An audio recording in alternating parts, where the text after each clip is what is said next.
guys, it's Susan with the Outdoor Gear Review, and today I'm here talking about my gear loadout for my most recent solo trip into the backcountry. I have to tell you guys, it was a fantastic trip. I really appreciate the warm reception from everyone, all the kind comments, emails, everything. I've tried to answer tons of questions. I did kind of after the camp video already. Today we're going to take a look at my main gear that I carried for my trip. I'll go over a few more questions that I've seen people ask, and again, if you ever have any other questions, feel free to email me. I'm happy to answer them. So, starting with my backpack for my trip, this is the Marble pack from Hanker. It's super lightweight, and I know you guys have seen me use it in multiple trips. It's very simple. I really like it because it is so lightweight.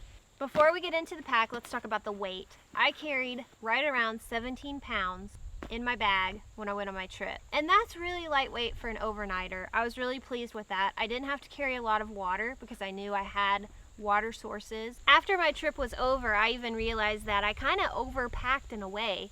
The temps were way warmer than I anticipated, so I had things in my bag like a fleece hoodie and some extra socks and leggings and things like that that I didn't even end up using, but that's okay. I would rather be prepared than not prepared. And I also had a rain jacket that I didn't use either. This is what I used for my bear bag. It just held all my food. I didn't take a lot of food. I took snacks, dinner, breakfast, and one more snack. Just kept it simple. This is my sleeping pad. It's the Thermarest X-Therm, my favorite pad. I use it all the time. Going back to my food bag for just a second. This company was called High Route, I believe, and they have went out of business.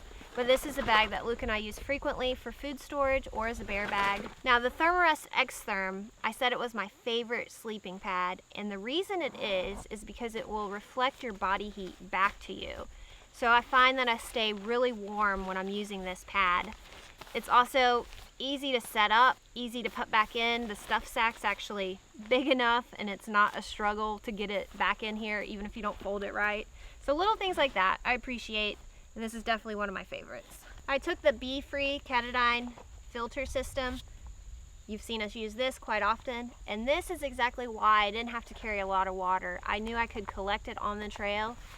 And it was very easy to collect and filter, pour into my liter water bottle, and drink up as much as I needed to. You guys have probably seen us use this multiple times. And one thing I noticed on my trip is it still performs very well.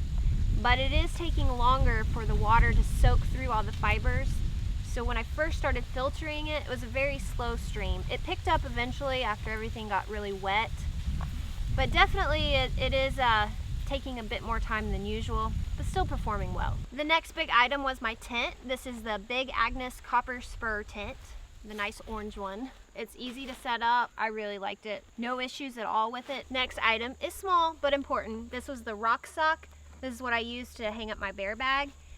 And the thing about this product is it's a tad bit overkill with the design, but it does make it easy. Fill it up with rocks and throw it. And I was successful in hanging a bear bag. So all in all, it works well. Next up is all my various bags that I used, and I'm actually gonna come back to this and talk about more in detail in just a minute. So this inexpensive piece of plastic is from Mountain Laurel Designs. It does a great job at keeping your tent clean and just overall protecting it. It does a really good job. I'm sure you guys remember the orange cube. So this was my stove. It is a new one that we were testing out from Amazon. Kind of like the look of it. It's very unique. It's essentially just a Chinese stove. I'll flash the name of it on the screen because I cannot remember what it is, but it performed very well for me. It definitely was a hot little stove. And the last thing is my quilt, which was custom made from Enlightened Encampment. You guys can't forget about the pink quilt. I use it a lot. It's really good for cooler temps. If it's really cold, I won't use it. So when it's chilly, it will work. But if it gets really cool, I like to use something else. So basically that goes over all of my main items that I use for my trip. The theme is ultra lightweight, and weight does matter. So real quick, I want to talk about the little bags that you see me use in my trip. They are from different brands. This one's from Kifaru. These are Osprey bags. But this is how I organize my gear. This was my fire kit bag. This was my hygiene bag, so it would have things like wipes, hand sanitizer, Kleenexes, and I used this bag as my light bag. So I had my flashlights, lantern, things like that in it. This one actually was my clothing bag. So when I have all these bags in my pack, it makes it really easy. If I'm looking for something, I know which one to get. So for me, the bag system is what works. It's how I stay organized. It makes it easy for me to find my stuff when I'm digging into my pack. And that's what I like to do.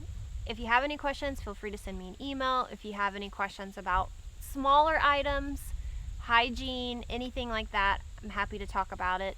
I just wanted to show off my main gear and show you how lightweight that I went. Alright guys, that's it for my gear loadout for my solo backcountry trip. I had a great trip. I really appreciate everything you guys said. Keep the comments coming, questions, anything I didn't answer, send me an email and I'll get it answered for you. Can't say thank you enough, guys. Really appreciate it. Strength and honor. Bye.